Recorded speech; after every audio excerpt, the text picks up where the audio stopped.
الشيطان الرجيم بسم الله الرحمن الرحيم وقال ربكم ادعوني استجب لكم صدق اللہ العظیم۔ ہر درد کی دوا ہے صلی علی محمد، تعویذ ہر بلا ہے صلی علی محمد۔ درود پاک پڑھیں اللہم صلی وسلم علی سیدنا و مولانا محمد معظم الجود والکرم و آلہ و صحبہ و بارک وسلم۔ صلاۃ و سلام علیک یا رسول اللہ، صلاۃ و سلام علیک یا حبیب اللہ یا کریم اللہ وعلی آلک و اصحابک یا شفیعنا عند اللہ۔ اللہ رب العزت کی بارگاہ میں ہم دعا کرتے ہیں پروردگار عالم ہماری اس محفل کو قبول فرمائے، ہم سب کی شرکت اور حاضری کو قبول فرمائے، اور اللہ رب العزت بہتر بدل دنیا اور آخرت میں ہم سب کو عطا فرمائے۔ تو میں بلا کسی تمہید اور تاخیر کے اپنی گفتگو کو جاری رکھوں گا، اس لیے کہ 10 بج رہے ہیں اور 11 بجے ہمارا پروگرام انشاءاللہ ختم ہو جائے گا، اور یہ حضرات سب آپ کے سامنے موجود ہیں۔ مجھے شاید نہ کسی کے تعارف کی ضرورت ہے اور نہ آپ کو بتانے کی ضرورت ہے، اور اللہ رب العزت ہماری اس محفل کو قبول فرمائے۔ اور بس اتنا ہی اللہ کی بارگاہ میں عرض کروں گا کہ اللہ رب العزت ان حضرات کو اجر جزیل عطا فرمائے، ثواب جمیل عطا فرمائے، کہ ہماری اور آپ کی ملاقات کا اور اللہ اور اس کے رسول کے ذکر کا یہ لوگ ذریعہ بنے۔ اللہ رب العزت آپ کو بھی اور ہمیں بھی سب کو اجر جزیل ثواب جمیل عطا فرمائے، علم نافع، عمل صالح، رزق حسن، ایمان کامل کی دولت سے مالا مال فرمائے۔ مجھے امید ہے انشاءاللہ بہت ہی پروقار انداز میں جیسے آپ موجود ہیں اور سنتے رہیں گے انشاءاللہ۔ میری مختصر سی گفتگو رہے گی، لیکن مجھے امید ہے کہ میری گفتگو کو بہت ذہن میں رکھ کر کے دل میں بٹھا کر کے انشاءاللہ آپ سنیں گے اور اسے عملی طور پر بھی انشاءاللہ جامہ پہنائیں گے اللہ نے چاہا تو۔ میں نے جو آیت کریمہ تلاوت کی، اللہ رب العزت ارشاد فرماتا ہے وَقَالَ رَبُّكُمُ ادْعُونِي أَسْتَجِبْ لَكُمْ، وَقَالَ رَبُّكُمْ ادْعُونِي أَسْتَجِبْ لَكُمْ إِنَّ الَّذِينَ يَسْتَكْبِرُونَ عَنْ عِبَادَتِي سَيَدْخُلُونَ جَهَنَّمَ دَاخِرِينَ، سَيَدْخُلُونَ جَهَنَّمَ دَاخِرِينَ۔ اور تمہارے رب نے فرمایا، کس نے فرمایا؟ رب نے، تمہارے رب نے فرمایا ادعونی استجب لکم۔ ادعونی میں 2 تفسیر ہیں، ایک تفسیر عبادت کی ہے اور ایک تفسیر دعا کی ہے۔ تو ادعونی کا جو ترجمہ ہم کریں گے دعا کا یا عبادت کا، اسی کے اعتبار سے آگے جملہ جو آ رہا ہے اس کا بھی ترجمہ بدل جائے گا۔ ادعونی، تم مجھ سے دعا کرو، تم مجھ سے دعا کرو، استجب لکم، میں تمہاری دعا کو قبول کروں گا۔ ادعونی، تم میری عبادت کرو، استجب لکم، میں تمہیں ثواب عطا کروں گا، میں تمہیں ثواب عطا کروں گا۔ تو دعا ہو یا عبادت، دعا ہمیں اللہ سے کرنی ہے اور عبادت ہمیں اللہ کے لیے کرنی ہے۔ دعا ہمیں اللہ سے کرنی ہے اور عبادت ہمیں اللہ کے لیے کرنی ہے۔ اور ہماری آج کی اس محفل کا جو عنوان ہے وہ بھی غالباً توحید و شرک ہے، توحید و شرک ہے۔ خود میں ایک بہت بڑا عنوان ہے اور یہ پوری دنیا ہی اسی عنوان پر منقسم ہے۔ اس دنیا کے اندر یا تو موحدین موجود ہیں یا پھر ان کے مقابلے میں مشرکین موجود ہیں۔ تو توحید پرست بھی ہیں اور شرک کرنے والے بھی موجود ہیں۔ ہم الحمدللہ ثم الحمدللہ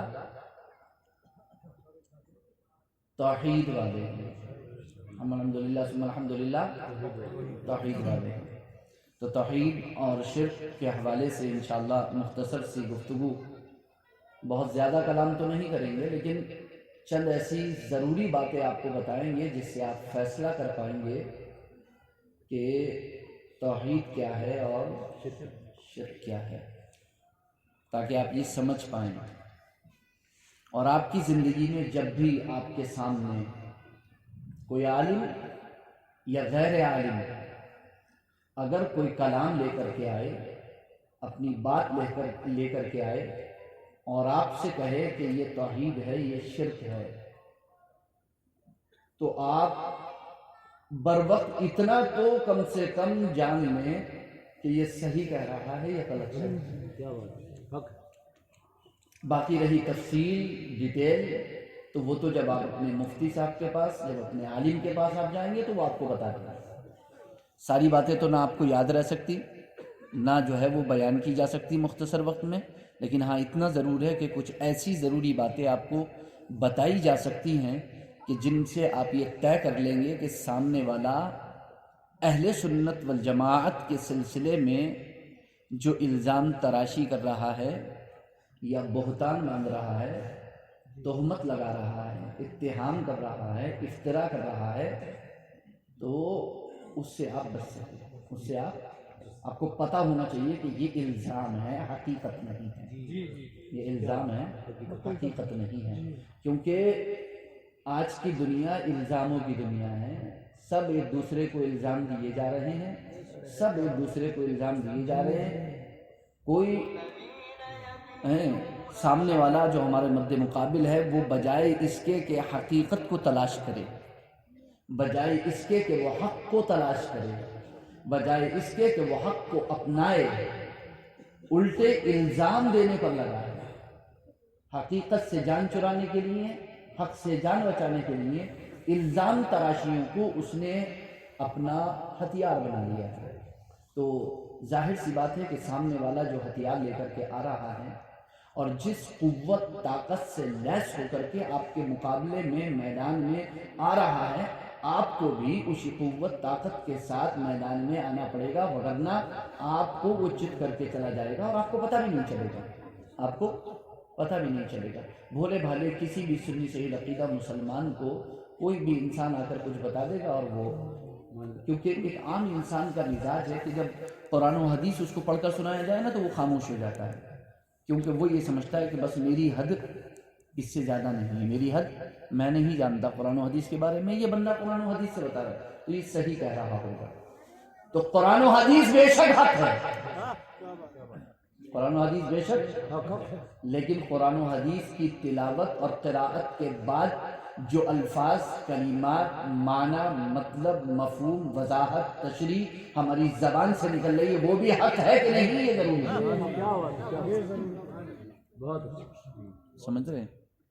ترجمے سے لے کر کے توضیح اور تشریح تک جتنے مراحل ہیں اس کی کوئی گارنٹی نہیں ہے کہ وہ واقعی صحیح ہیں کہ صحیح نہیں۔ اہل سنت والجماعت کی زبان سے اگر سنو تو بے شک اگر وہ معتمد مستند علماء اور کتابوں کے حوالے سے بیان کریں تو آنکھیں میچ کے مان لو، آنکھیں میچ کے مان لو۔ سمجھ رہے میری بات؟ ہاں۔ اور اگر کوئی غیر سنی بات کرے تو پھر سب سے پہلے اپنے عالم کے پاس جاؤ اور اس سے جا کر کے وضاحت طلب کرو، کلیئر کرو، اس کے بعد کہیں جا کر کے کان دھرو، وگرنہ مقولہ مشہور ہے کہ کان دو گے تو دل بھی دینا پڑے گا، کان دو گے تو دل بھی۔ تو میری مختصر سے گفتگو رہے گی، مجھے امید ہے کہ انشاءاللہ آپ اس کو بغور سنیں گے اور سماعت کریں گے انشاءاللہ۔ تو سب سے پہلے تو ہم اپنے آقا حضور احمد مصطفیٰ حضرت محمد مصطفیٰ صلی اللہ علیہ وسلم کی بارگاہ میں درود و سلام کا نذرانہ پیش کر لیں۔ پڑھیے معاذ اللہم صلی وسلم علی سیدنا و مولانا محمد معدن الجود والکرم و آلہ و صحبہ و بارک وسلم۔ صلاۃ و سلام علیک یا رسول اللہ، صلاۃ و سلام علیک یا حبیب اللہ یا کریم اللہ وعلی آلک و اصحابک یا شفیعنا عند اللہ۔ امیر المؤمنین سیدنا عمر فاروق اعظم رضی اللہ تعالی عنہ سے مروی حدیث پاک ہے جس کو امام بخاری کے شاگرد امام ترمذی رحمۃ اللہ تعالی علیہ نے جامع ترمذی کے اندر نقل فرمایا ہے، وہ فرماتے ہیں ان الدعاء موقوف بین السماء والارض لا يصعد منه شيء حتى تصلي على نبيك بے شک دعا زمین و آسمان کے درمیان معلق رہتی ہے، اوپر نہیں بڑھتی، باب اجابت تک نہیں پہنچتی، باب اجابت سے نہیں ٹکراتی، یہاں تک کہ تم اپنے نبی پر درود پڑھو، یہاں تک کہ تم اپنے نبی پر درود پڑھو، یہاں تک کہ تم اپنے نبی پر درود پڑھو۔ اور نبی پر درود نبی کی تعظیم ہے، نبی پر درود نبی کی تعظیم ہے اور نبی کی تعریف ہے، نبی کی تعریف ہے۔ امام بخاری رحمۃ اللہ تعالی علیہ صحیح بخاری شریف میں کتاب التفسیر کے اندر آیت کریمہ ان اللہ وملائکتہ یصلون علی النبی یا ایھا الذین آمنوا صلوا علیہ وسلموا تسلیما، بے شک اللہ اور اس کے فرشتے نبی پر درود بھیجتے ہیں، اے ایمان والو تم بھی نبی پر درود بھیجو اور خوب خوب سلام بھیجو۔ تو اللہ کا نبی پر درود بھیجنے کا مطلب کیا ہے؟ کیا مطلب ہے کہ اللہ نبی پر درود بھیجتا ہے؟ کیا مراد ہے اس سے؟ تو امام بخاری رحمۃ اللہ تعالی علیہ صحیح بخاری شریف کتاب التفسیر میں بہت بڑے مفسر ہیں امام ابو العالیہ،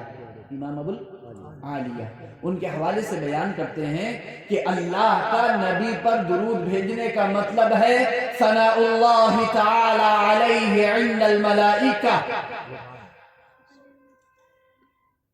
فرشتوں کی محفل میں اللہ کا اپنے محبوب کی تعریف فرمانا، فرشتوں کی محفل میں اللہ کا اپنے محبوب کی تعریف فرمانا۔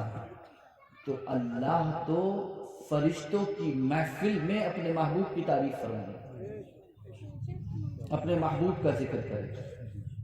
اور ایک بات یاد رکھنا، قرآن کریم میں یصلون ہے، اللہ اور اس کے فرشتے نبی پر درود بھیجتے ہیں، یہ نہیں ہے کہ بھیجا تھا،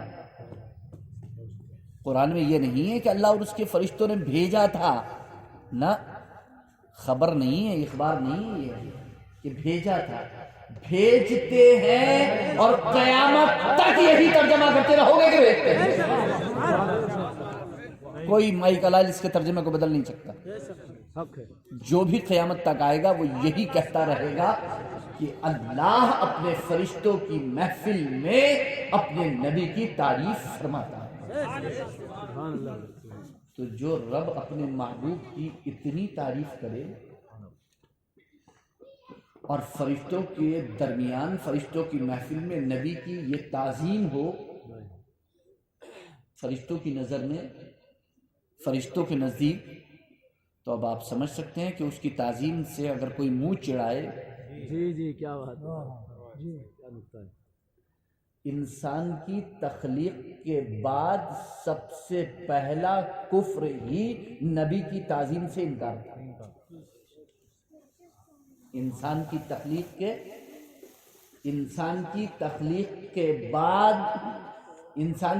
کے بعد کہہ رہا ہوں،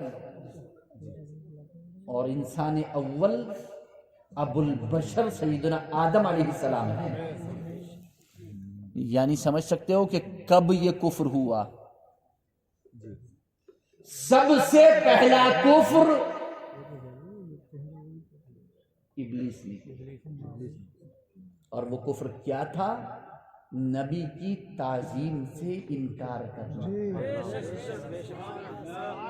وَإِذْ قُلْنَا لِلْمَلَائِكَةِ اسْجُدُوا لِآدَمَ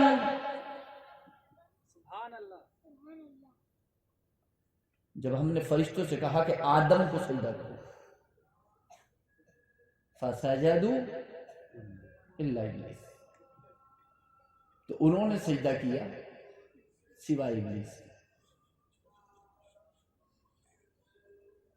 قرآن کریم میں 7 بار اس واقعے کو دہرایا گیا ہے۔ قرآن کریم کے اندر ایک بار کافی تھا نا؟ قرآن میں تو ایک ہی بار کافی تھا، قرآن میں تو ایک ہی بار کافی تھا نا، 7 بار اس واقعے کو دہرایا گیا ہے۔ حالانکہ ایک ہی بات کو اگر آپ 3 بار دہرا دیں تو آدمی کہتا ہے کہ بھئی کتنی بار آپ، یعنی اسے عیب لگنے لگتی ہے، لیکن یہ عیب نہیں ہے، یہ عیب نہیں ہے۔ کلام اللہ میں کوئی عیب نہیں ہے، کلام اللہ عیب سے پاک ہے۔ یہ اتنی بار دہرانا ہی اس کلام کی خاصیت ہے، اس کلام کی شان ہے، اس کی کلام کی بلندی ہے۔ دراصل آپ کو جب خاص طور سے کسی بات کی طرف توجہ دلانا ہوتی ہے، جب آپ کو خاص طور سے کسی بات کی طرف متوجہ کرنا ہوتا ہے تو آپ اس کو بار بار ریپیٹ کرتے ہیں، بار بار۔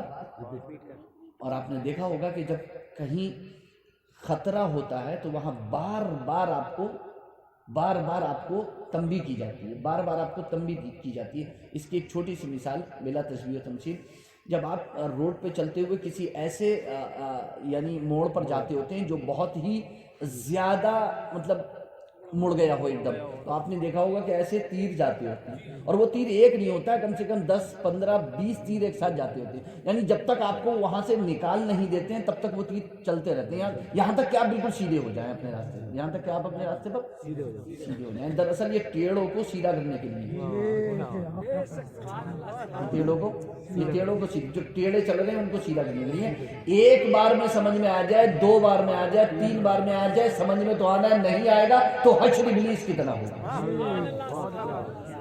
تو حشر۔ فَسَجَدَ الْمَلَائِكَةُ كُلُّهُمْ أَجْمَعُونَ، فرشتوں نے سجدہ کیا۔ اگر صرف اتنا کہہ دیا جاتا فَسَجَدَ الْمَلَائِكَةُ، آپ سوچیں گے کہ میں توحید و شرک پہ بات کرنے والا ہوں، تعظیم پہ کیوں بات کر رہا ہوں؟ اس کا بہت گہرا کنیکشن ہے، اس کا بہت گہرا تعلق ہے۔ ابھی آپ کو سمجھ میں آ جائے گا کہ آج جو پوری دنیا میں جو یہ جو سب کچھ چل رہا ہے، اہل سنت والجماعت کے خلاف جو ایک مشن پورا چل رہا ہے، وہ اصل میں چل کیسے ہے؟ فَسَجَدَ الْمَلَائِكَةُ كُلُّهُمْ أَجْمَعُونَ، فرشتوں نے سجدہ کیا۔ جب الملائکہ کہہ دیا، الملائکہ جمع ہے ملک کی، ملک فرشتے کو کہتے ہیں، ملائکہ فرشتوں، سارے فرشتے آگے نا اس میں۔ فسجد الملائکہ، فرشتوں نے سجدہ کیا۔ کس نے سجدہ کیا؟ فرشتوں نے سجدہ کیا۔ تو ظاہر کلام سے پتہ چل رہا ہے کہ سارے فرشتوں نے کیا ہوگا۔ جب یہ کہہ دیا کہ فرشتوں نے سجدہ کیا، فرشتے نے نہیں، فرشتوں نے سجدہ کیا، اور یہ بھی بتا دیا گیا کہ سوائے ابلیس کے۔ مگر ایک دوسرے مقام پر اب یہ اس طرح سے کہنا، کلہم، فرشتوں نے کیا، سب نے کیا، ایسا نہ ہو کہ کوئی تخصیص کر دے یہاں پر کہ ہو سکتا ہے جبرائیل نے کیا ہو، میکائیل نے کیا ہو، اسرافیل نے کیا ہو، اسرائیل نے کیا ہو سکتا ہے کہ 4 مقرب فرشتے ہیں انہوں نے کر لیا ہو، باقی نے نہ کیا ہو، کچھ نے کیا ہو، کچھ نے نہ کیا ہو۔ یہ جو دماغ میں چل رہا ہے نا کہ ہو سکتا ہے کچھ نے کیا ہو سکتا ہے فلاں نے کیا ہو، فلاں نے، اس کو دماغ سے نکال دیا گیا کلہم کہہ کر، اس کو دماغ سے نکال دو، سب نے کیا، ایک فرشتہ بھی نہیں بچا، سب نے کیا۔ پھر ایک احتمال یہ بھی رہ جاتا ہے کہ بھئی سب نے کیا ہوگا، چلیے مان لیا سب نے کیا ہوگا، لیکن ضروری تھوڑی ہے ایک ساتھ کیا ہو سکتا ہے الگ الگ وقت میں، الگ الگ وقت میں کسی نے کب کیا ہو، کسی نے کب کیا ہو، کسی نے کب کیا نہیں۔ اجمعون کہہ کر کے یہ بتا دیا گیا کہ سب نے کیا اور ایک ساتھ کیا، ایک ساتھ کیا، سب نے ایک ساتھ کیا۔ اب کوئی یہ بھی کہہ سکتا ہے کہ جناب بات سجدے کی ہو رہی ہے اور آپ تعظیم سے جوڑ رہے ہیں اس کو، کوئی آپ سے سوال کر سکتا ہے نا کہ قرآن نے تو بات سجدے کی کری ہے، اللہ نے یہ کب کہا کہ آدم کی تعظیم کرو؟ اللہ نے تو یہ کہا کہ آدم کو سجدہ کرو، آدم کو سجدہ کرو، یہ کب کہا کہ آدم کی تعظیم کرو؟ اور آپ تعظیم پر دلیل پکڑ رہے ہیں، اس سے آپ تعظیم پر استدلال کر رہے ہیں اس سے، تو ہم کہیں گے بے شک آپ ملا جیون علیہ الرحمہ کی بارگاہ میں پہنچے، صاحب نور الانوار بھی ہیں، صاحب تفسیرات احمدیہ بھی ہیں، ایک عظیم مقام ہے ان کا۔ اور اس کے علاوہ اصول کی کتابوں میں، اصول فقہ میں چلے جائیے، اصولیین کے ہاں چلے جائیے، جو لوگ اصول بیان کرتے ہیں ان کے ہاں چلے جائیے، وہ کہیں گے سجدہ ظاہر فی سجود الملائکہ، یہ لفظ سجدہ جو ہے نا، سجدہ کیا، یہ ظاہر ہے فرشتوں کے سجدے میں۔ اور آگے عبارت ملے گی وَنَسٌ فِي التَّعْظِيمِ، اور یہ کلام نص ہے تعظیم میں، یعنی اس کلام کو لانے کا مقصد کیا ہے، اس بات کو بتانے کا مقصد کیا ہے، یہ کہنے کا مقصد کیا ہے فرشتوں سے کہ تم سجدہ کرو، آدم کی تعظیم۔ کیوں کہا گیا فرشتوں سے کہ آدم کو سجدہ کرو؟ اس میں آدم کی تعظیم ہے، تو حضرت آدم علیہ السلام کی تعظیم کی وجہ سے، حضرت آدم علیہ السلام کی تعظیم کی وجہ سے، تو اس تعظیم نبی سے سب سے پہلے منہ موڑا ابلیس نے، انکار کیا ابلیس نے، وہ جنت میں تھا، نکال کے باہر کر دیا گیا، جس نے ابھی خوشبو بھی نہیں سونگھی ہے وہ اندر کیسے جا سکتا ہے؟ کیا بات ہے، حق ہے۔ جو اندر تھا تعظیم نبی سے منہ موڑنے کی وجہ سے باہر نکال کے اس کو پھینک دیا گیا، تو جس نے ابھی خوشبو بھی نہیں سونگھی ہے وہ کیسے چلا جائے گا اندر؟ کیا بات ہے، کیا بات ہے، وہ چلا جائے گا کیا اندر؟ اگر تعظیم نبی سے منہ موڑے گا، تعظیم نبی سے منہ موڑے گا تو چلا جائے گا۔ تعظیم نبی سے منہ موڑ کر اللہ کو ایک ماننے میں نبی کی تعظیم ہے۔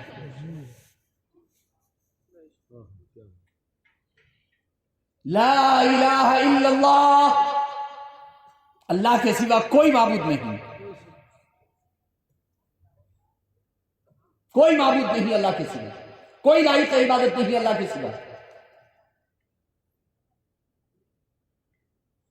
سورہ اخلاص کی روشنی میں قل هو اللہ احد، اے محبوب آپ فرمائیے وہ اللہ ہے، وہ ایک ہے، اللہ الصمد، اللہ بے نیاز ہے، لم یلد ولم یولد، لم یلد ولم یولد، نہ اس کی کوئی اولاد نہ وہ کسی کی اولاد، ولم یکن لہ کفوا احد، نہ اس کا کوئی ساجی، نہ اس کا کوئی ساتھی، نہ اس کا کوئی ہمسر، نہ اس کا کوئی برابر، نہ اس کا کوئی جوڑ کا، نہ اس کا کوئی شریک۔ کیا بات ہے۔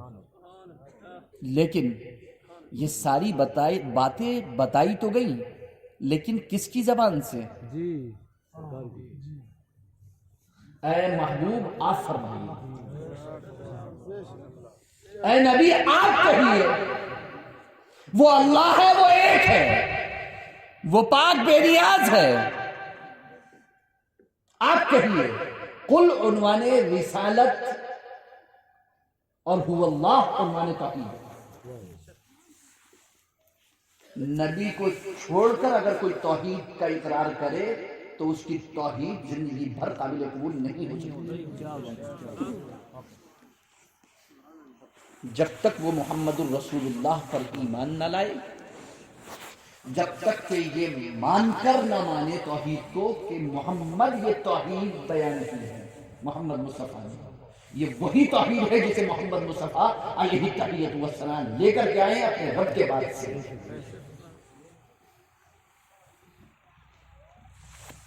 تب تک اس کی توحید قابل قبول نہیں۔ تو محمد مصطفیٰ صلی اللہ علیہ وسلم کے وسیلے کے بغیر تو ایمان بھی قبول نہیں ہوگا۔ محمد رسول اللہ صلی اللہ علیہ وسلم کے بغیر کو وسیلہ بنائے بغیر تو ایمان بھی قبول نہیں ہوگا۔ جنت میں داخلہ تو بہت دور کی بات ہے، جنت میں داخلہ تو بہت دور کی بات ہے۔ محمد مصطفیٰ صلی اللہ علیہ وسلم جو توحید رب کی جانب سے اللہ کے بندوں کے پاس لے کر کے آئے، اس کو زبان سے اقرار کرنا، دل سے ماننا، جو کچھ رب کی جانب سے لے کر کے آئے، یہ جان کر کہ یہ محمد مصطفیٰ صلی اللہ علیہ وسلم لے کر کے آئے اور یہ سچے رسول ہیں، یہ اللہ کے نبی ہیں، سچے ہیں۔ اِنَّا أَرْسَلْنَاكَ شَاهِدًا وَمُبَشِّرًا وَنَذِيرًا، بے شک ہم نے آپ کو شاہد، مبشر اور نذیر بنا کر بھیجا۔ شاہد گواہ بنا کر بھیجا، مبشر بشارت سنانے والا، نذیر ڈرانے والا۔ دو ہی چیزیں ہوتی ہیں، یا تو بچہ شوق سے پڑھتا ہے یا خوف سے، یا تو بچہ شوق سے پڑھتا ہے یا خوف سے، یا تو بچہ شوق سے پڑھتا ہے یا خوف سے۔ حضور نے شوق بھی دلایا، خوف بھی دلایا، شوق بھی دلایا، بشارتیں بھی سنائی۔ تو بہت سے تو وہ تھے جو صرف بشارتیں سن کے آ گئے، بہت سے وہ تھے جو بشارتیں سن کر نہیں آئے، پھر جب جہنم کے بارے میں سنا تو آ گئے۔ بشارتیں پورے قرآن میں موجود ہیں، اور اگر میں خوف کی بات کروں تو اگر آپ کبھی خوف دیکھنا چاہو اور جہنم کے خوف کے بارے میں کبھی جاننا چاہو تو پارہ نمبر 29 اور پارہ نمبر 30 کبھی ترجمے کے ساتھ پورا پڑھ لینا، پورا قرآن کی ضرورت نہیں، پورا صرف پارہ نمبر 29 اور پارہ نمبر 30 صرف ترجمے کے ساتھ پڑھ لینا۔ خدا کی قسم اگر رونگ آپ کا ناک اڑ جائے تو آپ بات کہنا، کبھی تنہائی میں بیٹھ کر کے اگر آپ کی آنکھیں نہ بہہ پڑیں، آپ کا دل نہ پسیج جائے اور آپ اللہ کو یاد نہ کرنے لگو دل سے، تو کہہ دینا آپ۔ اور اگر آپ کو اپنے گناہوں کا احساس نہ ہو جائے، ندامت اور شرمندگی نہ ہو جائے، اور آپ کی گردن نہ جھک جائے اور آپ سجدے میں نہ پڑ جاؤ تو کہہ دینا۔ کبھی 29 اور 30واں پارہ پڑھ کر کے دیکھنا، تنہائی میں بیٹھ کر کے اس کو سمجھ کے، اس کو ذہن میں بسا کر کے کہ چیز کو کہ کیا کہہ رہا ہے ہمارا رب، کیا فرما رہا ہے ہمارا رب، کیا چل رہا ہے یہاں پر۔ خدا کی قسم روح کام چاہے گی۔ یہ علماء ہیں جو رات و دن بشارتیں سناتے رہتے ہیں آپ کو، یہ علماء ہیں جو رات و دن رب کی رحمت کا ذکر کرتے رہتے ہیں، حضور کی شفاعت کا ذکر کرتے رہتے ہیں۔ کسی دن اللہ کے غضب پر گفتگو کرنے آ جائیں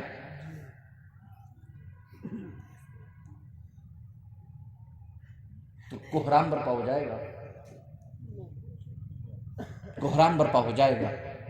مگر رب کی رحمت، ہمیں رب کی رحمت چاہیے، ہمیں رب کی۔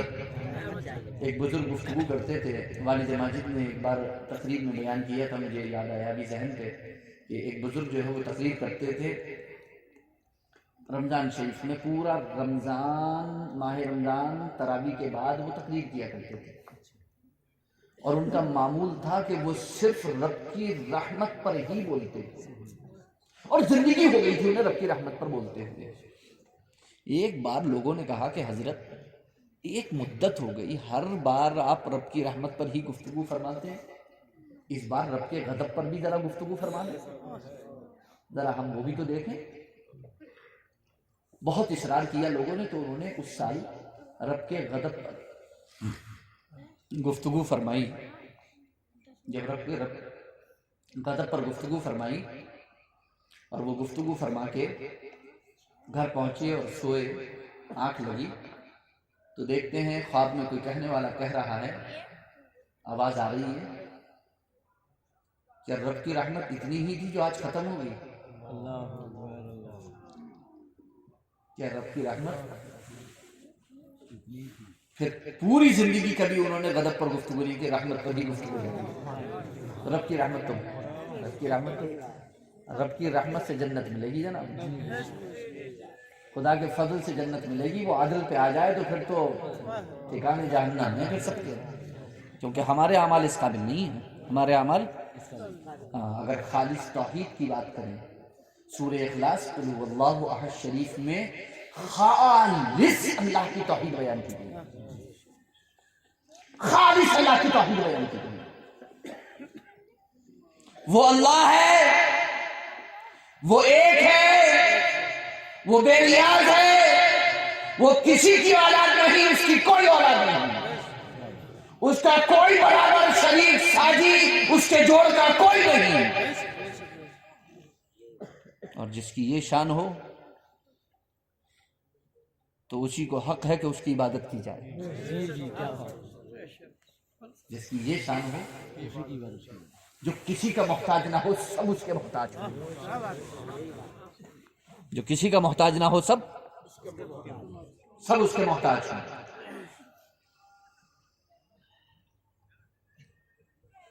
ہمارا رب اللہ، ہمارا رب اللہ، مالک اللہ، خالق اللہ، رازق اللہ، زندگی دینے والا، موت دینے والا اللہ، خوشی اور غمی دینے والا اللہ، اولاد دینے والا اللہ، رزق دینے والا اللہ، ہماری تکلیفوں کو دور فرمانے والا اللہ، ہر چیز کا خالق اللہ، ہر چیز کا مالک اللہ، قادر مطلق اللہ، فاعل مختار اللہ، مستقل بالذات اللہ، مستقل بالملک اللہ، مستقل بالتصرف اللہ، مستقل بالتدبیر اللہ، مدبر منتظم اللہ، اس عالم کا پالنہار اللہ، اس عالم کا نظام چلانے والا اللہ، وہ رب العالمین، وہ احکم الحاکمین، وہ فعال لما یرید، وہ خالق کل شیء، وہ ہر چیز کا خالق، وہ جو چاہے کرے، اسے کوئی روکنے والا نہیں، اسے کوئی ٹوکنے والا نہیں، کوئی دم مارنے والا نہیں، وہ غنی ہے، وہ سارے عالم سے غنی ہے، اللہ غنی عن العالمین، اللہ تمام عالم سے غنی ہے، سب اس کے محتاج، وہ کسی کا محتاج نہیں، اور جس کی یہ شان ہو اسی کو حق ہے کہ اس کی عبادت کی جائے، جس کی یہ شان ہو اسی کو حق ہے کہ اس کی عبادت کی جائے۔ تو مستحق عبادت بھی اللہ، مستحق عبادت بھی اللہ، تو مالک اللہ، خالق اللہ، مدبر اللہ، اور مستحق للعبادہ بھی اللہ، عبادت کے مستحق بھی اللہ۔ اور خدا کی قسم جس کا یہ عقیدہ ہو اس پر شرک کے فتوے ٹھوکنا، یہ ہم اہل سنت والجماعت کا عقیدہ ہے کہ یہ تمام شان اللہ کی، یہ تمام شان اللہ کی۔ ہم ربوبیت کا اعتقاد اللہ کے لیے رکھتے ہیں، الوہیت کا اعتقاد اللہ کے لیے رکھتے ہیں، خالقیت کا اعتقاد اللہ کے لیے رکھتے ہیں، مالکیت کا اعتقاد اللہ کے لیے رکھتے ہیں، تدبیر کا اعتقاد اللہ کے لیے رکھتے ہیں، تصرف جیسا چاہے تصرف فرمائے اس کا اعتقاد اللہ کے لیے رکھتے ہیں۔ وہ ایک ہے، نہ کہ عدد اور گنتی سے، گنتی اور شمار میں نہیں آ سکتا، وہ ایک ہے لیکن گنتی اور شمار کے اعتبار سے نہیں۔ یہ ہے ہماری توحید، یہ ہماری توحید،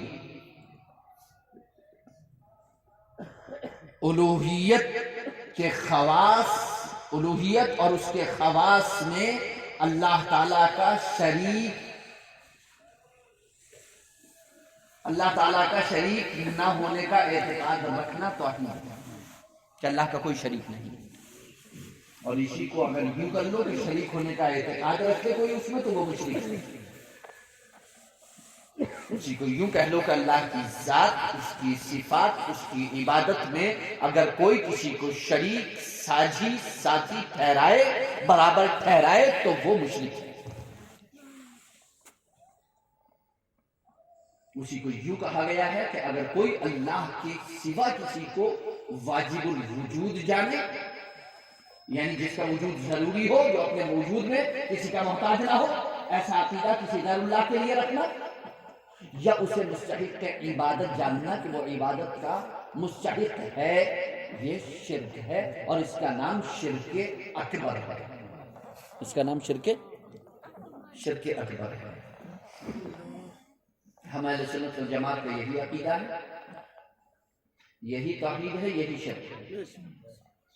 جو تعریفیں بیان کی گئی یہی توحید ہے اور یہی شرک کی تعریف ہے جو اہل سنت والجماعت نے بیان کی ہے۔ جھگڑا کیا ہے؟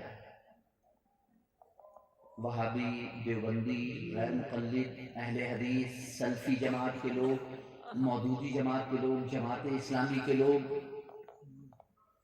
وہ پھر ہم اہل سنت والجماعت کو ہندوستان میں جنہیں وہ بریلوی کہتے ہیں، بریلوی کہا جاتا ہے، پھر ان پر مشرک ہونے کا فتویٰ کیوں لگاتے ہیں؟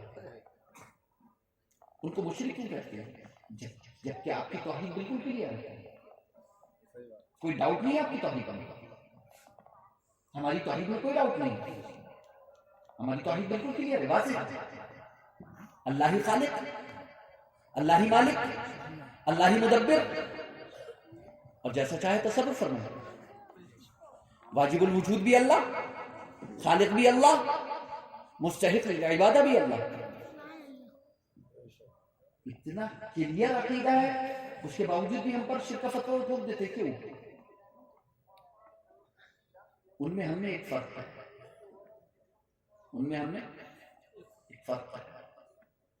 نماز ہم اللہ کے لیے پڑھتے ہیں، میں نے پہلے کلیئر کر دیا۔ دعا اللہ سے کرنی ہے، نماز اللہ کے لیے پڑھنی ہے۔ دعا اللہ سے کرنی ہے، نماز اللہ کے لیے پڑھنی ہے۔ روزہ اللہ کے لیے، زکوٰۃ اللہ کے لیے، حج اللہ کے لیے، صدقات و خیرات اللہ کے لیے، ہر عبادت، سجدہ اللہ کے لیے، رکوع اللہ کے لیے، تسبیح اللہ کے لیے، قیام اللہ کے لیے، سب کچھ اللہ کے لیے۔ پھر کیا وجہ ہے کہ وہ ہم پر شرک کا فتویٰ لگا دیتے ہیں؟ دراصل ان کے ہاں انہوں نے عبادت کی تعریف میں، الہ کی تعریف میں، رب کی تعریف میں اس کو جو ہے وہ ایڈٹ کیا ہے، کچھ ایڈیشن کیا ہے اس کے اندر، کچھ اس کے اندر جو ہے وہ اضافہ اپنی طرف سے کیا ہے۔ ہمارا کہنا ہے کہ جو عمل، جو کام آپ کرنے جا رہے ہو اور جس کے لیے کرنے جا رہے ہو، میری بات بہت غور سے سننا، میں نے پہلے بولا میری بات بہت غور سے سننا، جو کام کرنے جا رہے ہو، وہ کام جس کے لیے کرنے جا رہے ہو، وہ کام جس کے لیے کرنے جا رہے ہو، تو جس کے لیے آپ کرنے جا رہے ہو اس کے بارے میں آپ کا اعتقاد اور آپ کی نیت کیا ہے؟ آپ کا اعتقاد اور آپ کی نیت کیا ہے؟ یہ دیکھنا ضروری ہے۔ اہل سنت والجماعت کا کہنا ہے، اہل سنت والجماعت کا کہنا ہے کہ اس کا اعتقاد اور نیت ضروری ہے۔ یعنی جو کام کرنے جا رہے ہیں، مثال کے طور پر سجدے کو ہی لے لیں، مثال کے طور پر سجدے ہی کو لے لیں، جیسے فرشتوں نے حضرت آدم کو سجدہ کیا، فرشتوں نے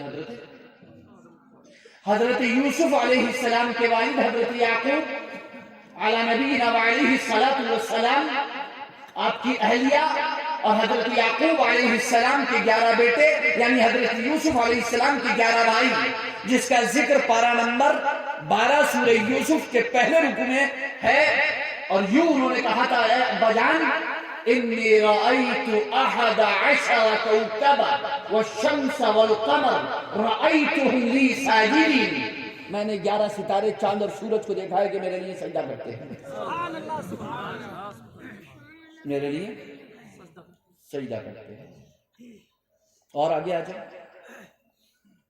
کعبے کی طرف آپ سجدہ کرتے ہیں، کعبے کی طرف، کعبے کی طرف کرتے ہو یا کعبے کے لیے کرتے ہو؟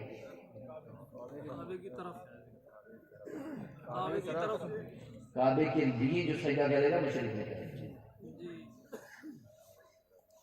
کعبے کے لیے جو سجدہ کرے گا، کیونکہ وہ ایک پتھر کی عمارت ہے، وہ ایک پتھر کی عمارت ہے، اگر اس کے لیے سجدہ کرے گا تو مشرک ہو جائے گا۔ میں بہت قریب لے جاؤں گا آپ کو۔ تو ہمارا کہنا یہ ہے کہ جس کے لیے آپ کام کو کر رہے ہو اس کے لیے آپ کا اعتقاد اور نیت کیا ہے۔ اگر اس کے بارے میں آپ کا اعتقاد اور آپ کی نیت یہ ہے کہ وہ مالک ہے، وہ خالق ہے، یا وہ واجب الوجود ہے، یا وہ مستحق عبادت ہے، اور یہ عقیدہ اور یہ نیت دل میں رکھ کے آپ نے وہ کام اس کے لیے کیا ہے، تو بے شک یہ شرک ہے۔ اگر غیر اللہ کے لیے کیا، اللہ کے لیے کیا تو توحید، اور غیر اللہ کے لیے یہی کام اس عقیدے اور نیت کے ساتھ کیا تو شرک ہے۔ اور اگر یہ عقیدہ اور نیت نہیں ہے، صرف تعظیماً ایسا کر دیا، مثلا کھڑے ہو گئے تعظیماً، جھک گئے تعظیماً۔ چار صورتیں ہیں تعظیم کی عرف عام میں۔ ہمارے عرف میں چار طریقے سے تعظیم کی جاتی ہے۔ ایک سجدے کے ذریعے سے، عرف عام میں، لوگوں کے عرف میں ایک سجدے کے ذریعے سے تعظیم کی جاتی ہے کہ آدمی تعظیم و سجدے میں گر جاتا ہے۔ ایک رکوع میں، ایک قعدے میں بیٹھ کر کے بیٹھتا ہے آدمی تعظیم میں کسی کی، اور ایک کھڑے ہو کر کے تعظیم کی جاتی ہے۔ ان میں سے پہلے والے تعظیم کا طریقہ یعنی سجدے والا، غیر اللہ کے لیے تعظیم کا یہ طریقہ حرام ہے۔ دوسرا جھکنے والا، جو رکوع کے مانند جو ہلکا سا جھک جاتے ہیں، اس کو علماء نے منع کیا ہے، اس کو مکروہ لکھا ہے۔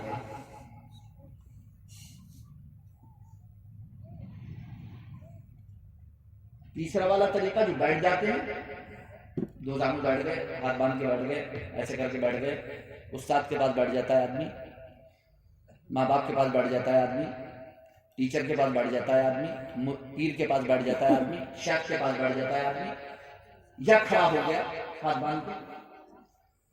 تو پہلے والے دونوں طریقے حرام ہیں، سجدہ اور رکوع والا طریقہ،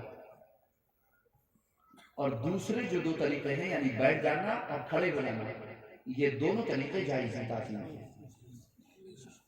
لیکن یہ دونوں طریقے بھی اس وقت تک جائز ہیں جب تک کہ جس کے سامنے آپ دو زانو بیٹھ رہے ہیں یا جس کے سامنے آپ ہاتھ باندھ کے کھڑے ہو رہے ہیں، اس کے بارے میں آپ خالق، مالک اور واجب الوجود یا پھر مستحق عبادت ہونے کا عقیدہ نہ رکھیں، کیونکہ اگر آپ نے یہ عقیدہ رکھ لیا تو صرف کھڑا ہونا بھی شرک ہو جائے گا، صرف کھڑا ہونا شرک ہو جائے گا، صرف کھڑا ہونا شرک ہو جائے گا، صرف بیٹھنا شرک ہو جائے گا۔ بیٹھنے کی حالت کوئی بھی ہو، کرسی پہ بیٹھیں کہ نیچے بیٹھیں، ہاتھ باندھ کے بیٹھیں کہ ہاتھ چھوڑ کے بیٹھیں، ہاتھ باندھ کے کھڑے ہوں کہ ہاتھ بغیر باندھے کھڑے ہوں، اگر اس عقیدے اور نیت کے ساتھ کہ سامنے والا واجب الوجود ہے، وہ اپنے وجود میں کسی کا محتاج نہیں، وہ غنی ہے، بے نیاز ہے، اس کو کسی کی ضرورت نہیں، سب اس کے ضرورت مند ہے، سب اس کے محتاج ہیں، اور وہ خالق ہے، وہ پیدا کرنے والا ہے، اور وہ عبادت کا مستحق ہے، اگر یہ عقیدہ رکھ کر کے کسی کے لیے کوئی بھی کام کیا، حتیٰ کہ دل میں خیال بھی آیا تو شرک ہو جائے۔ اور اگر یہ عقیدہ اور نیت نہیں ہے تو پھر وہ کام شرک نہیں ہوگا، یہ کلیئر ہے کہ وہ شرک نہیں ہوگا، البتہ حرام ہوگا، مکروہ ہوگا، یا جائز ہوگا، یا مباح ہوگا، جو بھی ہو۔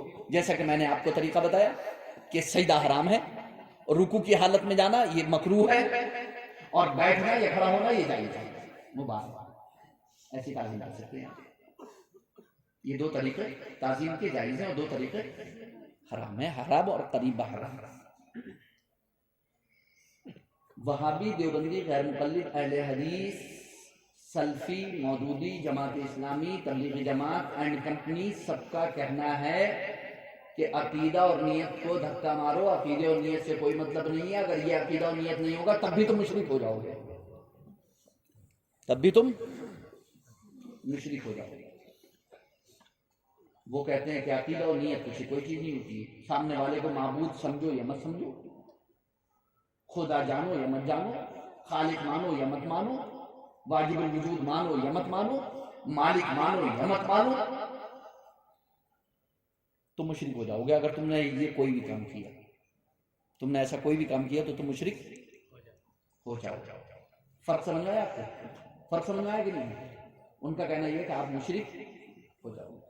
اب ہم ان سے پوچھنا چاہتے ہیں کہ جو آپ شرک کی تعریف کر رہے ہو تو پھر آپ کی شرک کی تعریف سے تو فرشتے بھی نہیں بچیں گے شرک سے. سجدہ تو فرشتوں نے بھی آدم کو کیا ہے. سجدہ تو فرشتوں نے بھی آدم کو کیا ہے. فرشتوں کو شرک سے کیسے بچاؤ گے؟ اور اس کا حکم دینے والا اللہ ہے, تو کیا تم یہ کہنا چاہتے ہو کہ اللہ شرک کروا رہا ہے فرشتوں سے؟ معاذ اللہ رب العالمین. تم کہنا کیا چاہتے ہو؟ پھر تو شرک سے حضرت یعقوب جو نبی ہیں وہ بھی نہیں بچ پائیں گے تمہاری اس تعریف کے مطابق. تو حضرت یعقوب کے 11 بیٹے اور ان کی اہلیہ بھی نہیں بچ پائیں گے شرک سے. اور حضرت یوسف کو کیا اور انہوں نے منع نہیں کیا, کرنے دیا, پھر وہ بھی نہیں بچ پائیں گے. پھر تو کوئی نہیں بچ پائے گا. اور پھر شرک سے تو تم بھی نہیں بچ پاؤ گے. ہاتھ باندھ کے تو تم بھی اپنے ابا کے سامنے, استاد کے سامنے کھڑے ہو جاتے ہو. فوٹو اور ویڈیو ہمارے پاس موجود ہے, ہم سے لے لو. فوٹو اور ویڈیو ہمارے پاس موجود ہے, ہم سے لے لو, ہم دکھا دیں گے, ہم بتا دیں گے کہاں کہاں ہاتھ باندھ کے کھڑے ہوئے ہو اور سلامی پیش کیے تم نے جھک کر کے. بچنے والے تو تم بھی نہیں ہو. اور رکوع کی حالت میں جھک کر کے ہاتھ چومتے ہوئے شیخ کے فوٹو میرے پاس ہیں, چاہے وہ برابر ملک کے طارق جمیل ہو یا یہاں کے ان کے کوئی اور ساتھی ہو. خود ان کو دوسروں کے چومتے ہوئے دیکھا ہے اور ان کو ان کے چومتے ہوئے دیکھا ہے.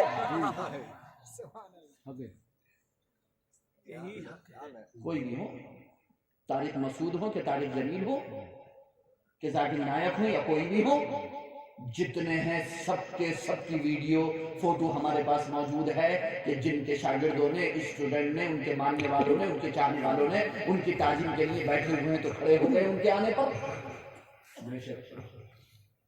تو تم کہاں کے ہو گئے کہ تمہارے لیے آدمی کھڑا ہو سکتا ہے اور نبی کے لیے سلام پڑھنے کے لیے نہیں کھڑا ہو سکتا؟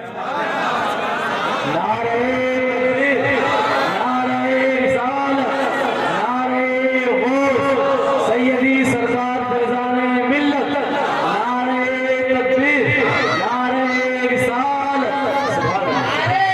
تمہاری تعظیم میں کھڑا ہونا توحید اور نبی کی تعظیم میں کھڑا ہونا شرک. تم کہاں سے آئے ہو؟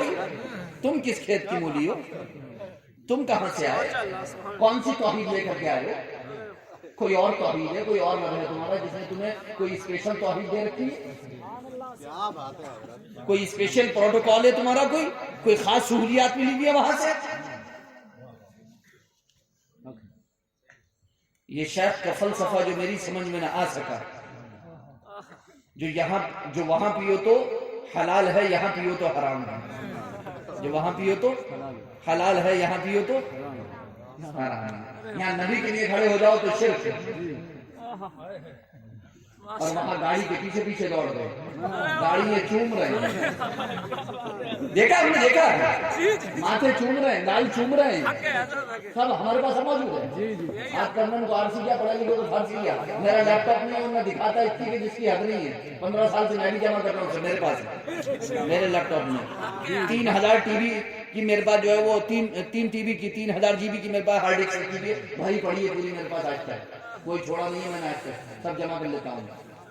سارے فولڈر میرے پاس الگ الگ بنے ہوئے ہیں, ہر شیطان کا بھی الگ الگ کھانا بنا ہوا ہے اور انسان کا بھی الگ الگ کھانا بنا ہوا ہے, سب کا جمع کر رکھے میں نے, میرے پاس سب ہے. مجھے جو دیکھنا چاہے میں پروجیکٹر پر لگا کے دکھا دوں گا, سب معلوم ہے.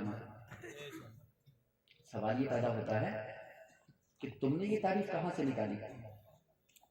کیا امت کے جو اکابر علماء ہیں صحابہ سے لے کر کے اور اس وقت تک کے جو جید اکابر علماء جن کی کتابوں کو پڑھ کر تم عالم ہونے کا دعویٰ کر رہے ہو, کیا تم ان میں سے کسی سے یہ تعریف ثابت کر سکتے ہو؟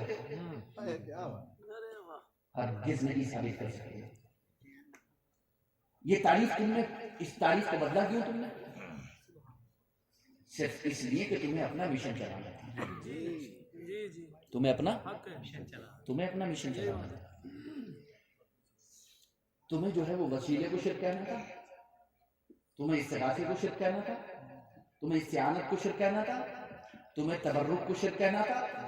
تمہیں قبر کی زیارتوں کو شرک کہنا تھا؟ تمہیں قبر کی حاضری کو شرک کہنا تھا؟ قبر کی مٹی تبرک کے طور پر کسی نے لے لی، تمہیں اسے شرک کہنا تھا؟ آنکھوں کا سرما کسی نے بنا لیا، چہرے کا غازہ بنا لیا، تمہیں اسے شرک کہنا تھا؟ کیا کہا تھا ڈاکٹر اقبال نے؟ ڈاکٹر اقبال شاعر نصیر میں کسی عالم کی بات نہیں کر رہا، میں حوالہ اس میں دے رہا ہوں کہ وہ عالم نہیں ہے۔ اگر کسی عالم کا حوالہ دوں گا تو کہیں گے یہ تو تمہارا مولوی تمہارا عالم ہے۔ میں ایک ایسے آدمی کا حوالہ دے رہا ہوں جو عالم نہیں ہے، شاعر مشرق ڈاکٹر اقبال۔ جب وہ گئے تھے حج کے لیے تو عبدالعزیز بادشاہ تھے اس وقت، جب وہ پہنچے تو روضہ رسول پر انہوں نے کسی کو قبر انور سے حضور کی لپٹے ہوئے دیکھا ہوگا، مچل گیا ہوگا، کوئی عاشق ہوگا اس کا وہ تو مچل گیا ہوگا۔ اس ٹائم تو یہ سب پابندیاں نہیں تھی نا ایسی ساری، تو مچل گیا ہوگا۔ تو جلدی سے ڈاکٹر اقبال نے جو ہے وہ فارسی کے ایک شعر میں کہا تھا کہ اے عبدالعزیز، اس کا مفہوم ترجمہ ہے، اے عبدالعزیز تم اس شخص کے بارے میں جلدی مت کرنا، تم اس شخص کے بارے میں جلدبازی مت کرنا، یعنی اس پر شرک کا فتویٰ نہ لگا دینا، اسے مشرک مت سمجھ لینا۔ ہو سکتا ہے کہ یہ اپنی پلکوں سے روضہ رسول کے تنکے بین رہا ہو، ہو سکتا ہے کہ اپنی پلکوں سے روضہ رسول کے تنکے بین۔ اب صحابی رسول کی بات سنو۔ امام بخاری کے استاد امام احمد ابن حنبل اپنی مسند احمد میں روایت کرتے ہیں، اور واقعہ ہے صحابی رسول میزبان رسول حضرت ابو ایوب انصاری رضی اللہ عنہ، جنہوں نے رسول اللہ کا استقبال کیا تھا مدینے میں جب حضور ہجرت کر کے مکے سے مدینے پہنچے تھے۔ حضرت ابو ایوب انصاری رضی اللہ تعالیٰ عنہ سرکار کے روضے پر حاضر ہوئے، حاضری دی، دل بے قرار ہوا، عاشق تھا، مچل گیا۔ عاشق کا کام قدموں پہ مچلنا ہے، عاشق کا کام قدموں پہ مچلنا ہے۔ حضرت ابو انصاری سے رہا نہیں گیا اور قبر انور سے لپٹ گئے اور مچلنے لگے۔ پیچھے سے مروان بن حکم گورنر وقت کا وہ پہنچا، اسے نہیں معلوم کہ یہ شخصیت کون ہے، جا کر کے پیچھے سے گردن پکڑی، وہ گردن پکڑ کے کہا اے بڈھے کیا کر رہے ہو؟ انہوں نے نظر اٹھا کے دیکھا تو مروان کام گیا، انہوں نے دیکھا یہ تو صحابی رسول ابو ایوب انصاری، یہ میں نے کیا کیا؟ انہوں نے جلال میں فرمایا، جملے سنو خدا کی قسم، جملے سنو، انہوں نے فرمایا حدیث پاک کے الفاظ مسند احمد بن حنبل میں موجود ہیں، اتیت النبی ولم آت الحجر، اے مروان کان کھول کے سن، میں کسی بت کے پاس نہیں، رسول اللہ کے پاس، میں کسی بت کے پاس نہیں، رسول اللہ کے پاس۔ آج ہم پر شرک کے فتوے لگانے والے کان کھول کر کے سنیں، ہم نبی کی بارگاہ میں پہنچتے ہیں، کسی بت کے پاس نہیں۔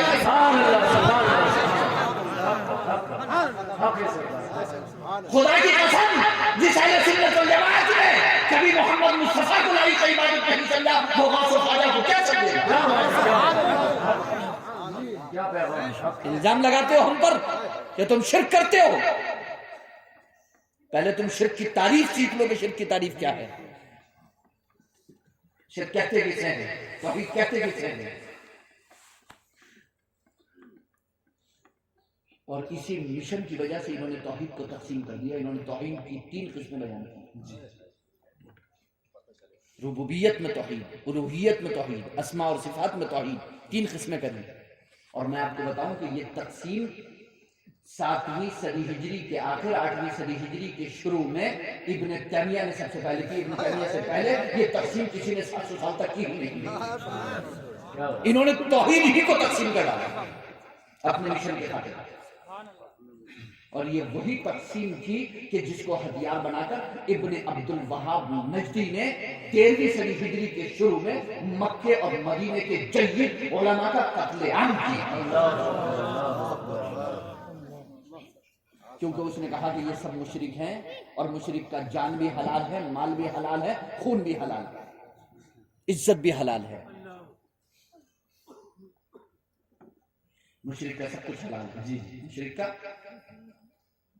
اور جب حلال ہے تو اس نے سب کو قتل عام کیا۔ تاریخ گواہ ہے، انشاءاللہ بہت جلدی کتاب بھی انشاءاللہ منظر عام پر آ جائے گی، میں نے پوری کتاب جو ہے وہ لکھی ہے غیر مقلدین کے سلسلے میں، وہ انشاءاللہ آ جائے گی اللہ نے چاہا، تقریباً 600 صفحے کی کتاب ہے. اس میں الحمدللہ سب کچھ اس طریقے سے بیان کیا ہے کہ آپ انشاءاللہ پڑھیں گے تو پھر آپ کو پتہ چل جائے گا انشاءاللہ. ابھی تک میں نے اور کتابوں کو سب کو سامنے رکھ کر کے میرے بزرگوں کا فیض ہے وہ الحمدللہ ثم الحمدللہ، اور اللہ کا فضل اس کا کرم خاص ہے کہ آپ کو وہ ملے گا جو انشاءاللہ ابھی تک اس طریقے سے آپ نے ان کی حقیقت کو نہیں دیکھا اور پرکھا ہوگا کہ کس طریقے سے ان کو دیکھنا، کس اینک سے ان کو دیکھنا. کیونکہ یہاں سے لے کر کے مصر تک اور دبئی اور ابوظہبی تک سب جگہ ان کو دیکھا ہے، ان سے گفتگو کی ہے، ان کی مکاریوں کو، ان کے چالوں کو دیکھا ہے، اور بزرگوں کی تحریرات میں ان کے بارے میں بہت بغور پڑا ہے کہ یہ کس قدر مکار قوم ہے. بے شک آپ دیکھ رہے ہیں کہ توحید کو تقسیم کر ڈالا اور باتیں بناتے ہیں کہ یہ وہ. ابن عثیمین غیر مقلدین سلفی کا سب سے بڑا عالم، سعودی عربیہ کا رجسٹرڈ مفتی ابن باز کے بعد، اس نے شرح بخاری کے اندر بخاری کی شرح لکھی ہے. شرح بخاری جلد نمبر 10 صفحہ نمبر 198 سے صفحہ نمبر 200 تک آپ جا کر کے دیکھ سکتے ہیں کتاب التوحید کی شرح بخاری کی. اس میں انہوں نے ایک سوال کیا کہ اگر کوئی پوچھے کہ جناب یہ جو آپ نے 3 جگہ تقسیم کی، 3 قسمیں بیان کی توحید کی، اس پر آپ کے پاس دلیل کیا ہے؟ تو انہوں نے لکھا ہے کہ یہ ہمارے علماء نے چھان بین کی ہے قرآن و حدیث کی، تو چھان بین میں انہیں پتہ چلا کہ 3 قسمیں ہیں. یعنی 700 سال تک کوئی چھان ہی نہیں جگہ چھننے ہی لگا تھا. تمہارے مولویوں نے آ کے چھنا لگایا 700 سال کے بعد آ کر کے، یعنی باریک چھنا کوئی لگا ہی نہیں سکا. سب کے موٹے چھنے تھے کہ نکل گئی سب کچھ میں، اور پتہ ہی نہیں چلا کسی کو 700 سال تک. اسی وجہ سے ابن عبد الوہاب نجدی نے کہا ہے کہ 700-800 سال سے امت مسلمہ شرک میں مبتلا ہے. معاذ اللہ رب العالمین، تم ہو گئے شرک میں مبتلا.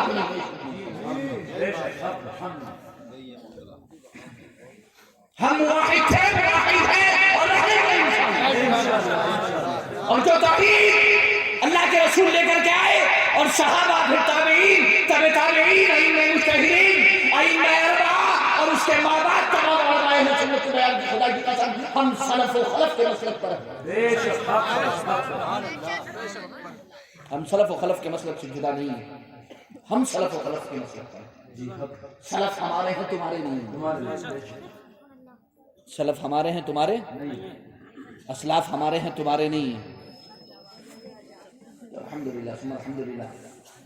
دیکھو وقت گزر چکا ہے، میری بات بھی پوری نہیں ہوئی ہے اور نہیں پوری نہیں کروں گا. وعدہ ہے ہمارا 11 بجے پروگرام ختم کریں گے. گفتگو میں نے جتنی بات بتائی اتنی سمجھ میں آ گئی. اس کو سمجھ کر کے کسی کو وسیلہ بناتے ہو. مشرک جو بتوں کو وسیلہ بناتے ہیں تو یہ عقیدہ رکھ کر بناتے ہیں کہ یہ خالق بھی ہے، یہ رازق بھی ہے، یہ خوشی دینے والا بھی ہے، یہ نفع دینے والا بھی ہے، یہ نقصان دینے والا بھی ہے.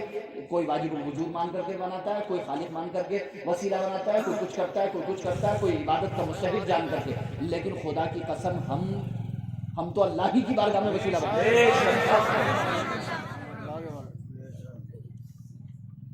اپنی عبادتوں کو مقبول بنانے کے لیے عبادت کر کے وسیلہ بناتے ہیں، عبادت کرنے کے لیے وسیلہ نہیں بناتے.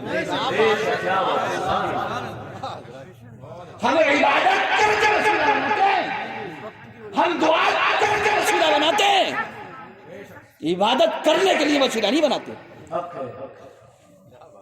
وہ عبادت کرنے کے لیے بناتے ہیں، وہ عبادت کرتے ہیں ان کی، ہم عبادت اللہ کی کرتے ہیں. اور اپنی عبادت کو مقبول بارگاہ بنانے کے لیے اللہ کے مقبولان بارگاہ کی ذوات مقدسہ کو ہم اپنا وسیلہ بناتے ہیں کہ اللہ ہم نے جو تیری عبادت کی ہے، روزہ رکھا ہے، حج کیا ہے، زکوٰۃ کیا ہے، ٹوٹا پھوٹا جو کچھ بھی کیا ہے، جیسا بھی آتا تھا، جو کچھ بھی کر سکتے تھے کر دیا ہے. اب اپنے حبیب کے صدقے میں تیرے حبیب کے امتی ہیں، گناہگار ہیں، قصوروار ہیں، خطاکار ہیں، اعتراف ہے ہمیں، لیکن امتی تو تیرے حبیب کے ہیں. اپنے حبیب کے صدقے میں قبول فرما دے. پریشان ہے، بدحال ہے، بہت بری مصیبت میں ہے، تکلیف میں ہے، غم میں ہے، بیماری میں ہے، امتی تو تیرے حبیب کے ہیں. اپنے حبیب کے صدقے میں شفا عطا فرما. کیا کریں گے؟ یہ وہی بات تو ہے جو نابینا رسول اللہ کی بارگاہ میں آیا تھا. اللہ کے رسول میری آنکھوں کی روشنی چلی گئی، آپ دعا فرما دیں.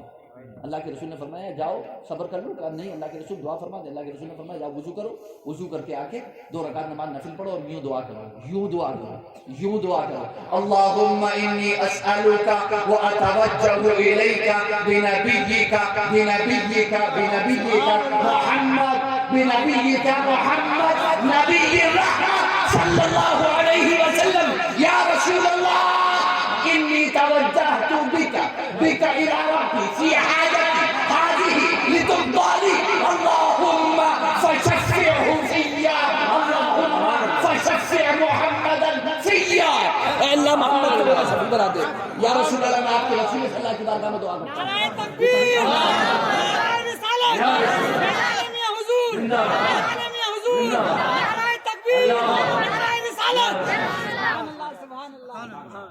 ہمارے اوپر شرک کے گولے داغنے سے پہلے قیامت میں اپنی فکر کرو، خدا کی قسم محمد کی شفاعت نصیب نہیں ہوگی۔